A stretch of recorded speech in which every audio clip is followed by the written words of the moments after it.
Good afternoon, ladies and gentlemen. So we have a 1941 Dodge pickup truck here, and I'm like the sixth or seventh person to work on this thing. I had it running a couple years back, and then they had multiple other people deal with it. And the last guy it's got a painless harness in it that's a disaster, but the last guy tried to convert it back to a positive ground system. And anyway, so what the customer wanted was he wanted to get rid of the stomp starter.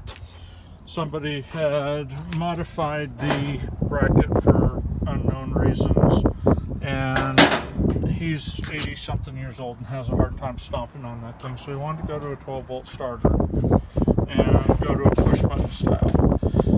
I did a lot of research and reading in forums and blah blah blah blah blah, and nothing seemed to register, or nobody said, oh, here is a part number. So I took a chance, and after looking and kind of doing bolt pattern spreads and getting as much information as I could, I found this starter, which is a 12-volt starter. It's out of, I think, from like a 51 or something like that. Anyway, this does work. I've mounted the solenoid here and ran a push button right next to the key as per the customer request. And this thing, it needs a carburetor. It needs a carburetor pad, and don't judge the wiring in here, please. But this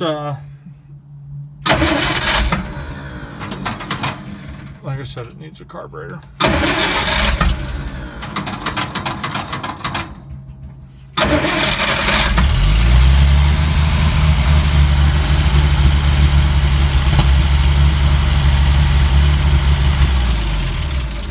So as you can hear, that works out perfectly. So here's some information for you if you are looking to upgrade your inline 6-cylinder flathead Dodge to a 12-volt starter. So Romaine Electric is who I bought this from, part number 3410 Nancy. And then for a push button start that fit in here really cleanly, it's not chrome, but it still fit in there nice and cleanly. I went to Napa, and let me get my glasses on, I'll read you the number.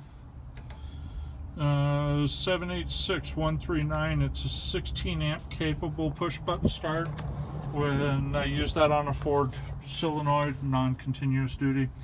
And she starts, she runs, and that is makes life easy. I only used 2-gauge wire. I didn't go super heavy with it, and she cranks really good even with just my jump pack on it. So that should solve that dilemma for you guys trying to figure out what starter to do. Oh, when you do it, you're probably gonna have to get rid of the original factory oil line unless yours is in really good shape. I went down, and Napa actually had a replacement that was longer than necessary. Come on, stupid camera, focus. So I had to cut it back from up here. I just left that in, cut it back, and reflared it for up here, and custom bent it to get around the starter, because it is a really tight fit down there between the starter, the dipstick, and the oil pressure line.